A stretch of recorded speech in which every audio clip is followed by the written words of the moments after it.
Hey everybody, it's a beautiful morning. Welcome to another edition of the Sports Rush with Brett Rump. This kind of a condensed version as they build the studio and we get set up to start our regular shows, which will probably come up hopefully this weekend, but at least by the next weekend. What a night though. I had to jump on because it was an incredible night last night. You had the Pacers getting a big playoff win against Milwaukee, the TinCaps with great drama in Lansing. Just unbelievable what was happening in sports. Florida Panthers got off to a good start against Tampa Bay. Of course, I'm a big Panthers fan. But let's talk a little bit about the Pacers and what they did last night.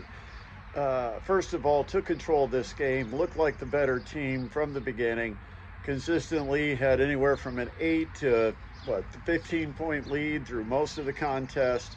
This is such a deep and balanced team. This success, I think you can give a lot of the credit to one man, and that one man is Kevin Pritchard. Uh, the moves that he has made to build this roster, and it's a legitimate contender. I don't know that they're going to win it, but when you start talking about the teams that have to be considered, first of all, they play great in the playoffs at home. They've had other than Boston, they've done really well at home in the playoffs, and they pretty well had control of this game throughout. Although Milwaukee, to their credit, realizing the desperation, played much better in the fourth quarter. But this is Kevin Pritchard's team. This is Kevin Pritchard that put this team together. This is a roster that's got Kevin Pritchard's fingerprints all over it. I mean, the entire roster, top to bottom. Miles Turner, okay, maybe. You don't. You just kind of build around him, and he's a piece of the puzzle. But when you look at last night, you look at the contributions, who made them, and how the Pacers got them. I mean, wizardry, really. You look at Tyrese Halliburton, and I don't think the Pacers fans knew what they were getting with Tyrese Halliburton when they got Tyrese Halliburton. In fact, I think all the Pacers fans knew at the time, and maybe even myself included somewhat, was that Domantas Sabonis was going to be gone. And he was a pretty valuable part of that Pacers team. But Kevin Pritchard had his eyes set on the future and had a chance to get a young point guard that he thought was a franchise player that he could build around. And guess who was right? Yeah, the guy who makes a living making these decisions. Tyrese Halliburton. Hey, I know he had some injuries, and I'm going to kind of pass off his slump to maybe just the overuse of the back and the issues that he had, because when you've needed him, he's stepped up, and I hope he continues to do it here in the playoffs. But Tyrese Halliburton with a 21-point night. Pascal Siakam, how about that? There was a great debate last year on whether or not the Pacers were going to be able to get OG Anunoby, thinking you needed that wing defender, you needed that guy that could play like OG Anunoby, and Kevin Pritchard set his sights on Pascal Siakam, got him, and now Siakam doing it, rebounding. And for some reason, Siakam has some of his better games against Milwaukee. That matchup seems to work well for him. But it's the balance of the Pacers roster. I mean, Nembhard, a second-round pick, and this guy's playing like a secondary star. I mean, he has a swagger and a confidence about him that second-round picks don't usually have. In fact, a lot of second-round picks don't even make it in the league. And so you've got Nembhard out there with ice in his veins, hitting the biggest shot of the game when it got down to 5, as close as Milwaukee had been pretty much throughout the entire contest, with just over a minute left. Nembhard steps out and takes a step back triple. That's some confidence, man. That's some swagger. That's kahunas right there. And he took that shot, buried it. Pacers went up 121-113, never looked back.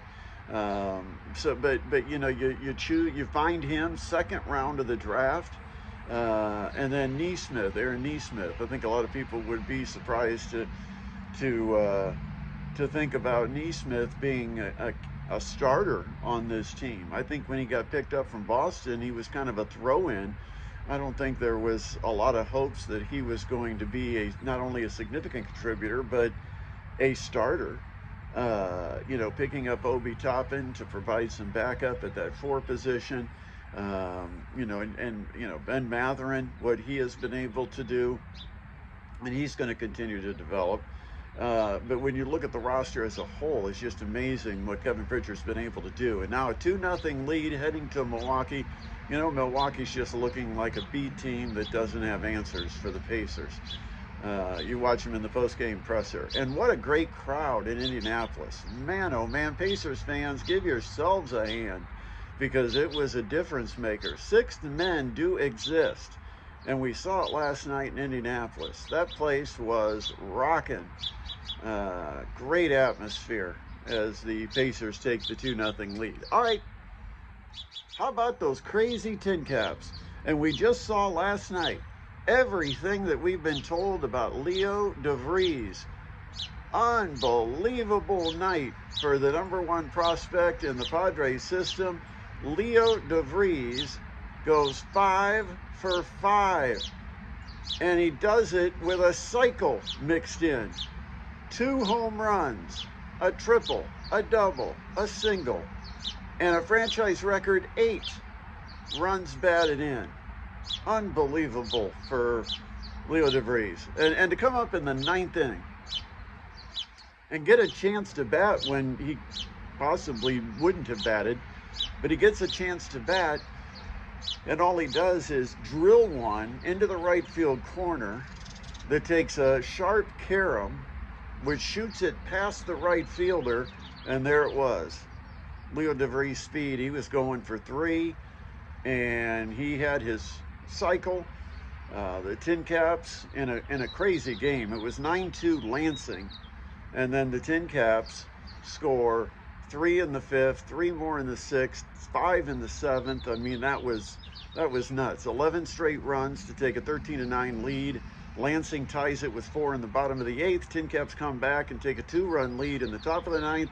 Lansing scores a run and is threatening with 2nd and 3rd in the bottom of the 9th, and they end up winning it. Not Lansing, TinCaps. TinCaps shut the door on Lansing and win it 15-14. Do you know the first 6-game road series the TinCaps played in Dayton, they scored 17 runs. The entire series, they've got 15 after 1 game up in Lansing. Game 2 of that series comes up tonight, 6:05. We're going to cut it off here. There's going to be plenty more. I'll have quick clips and videos coming up.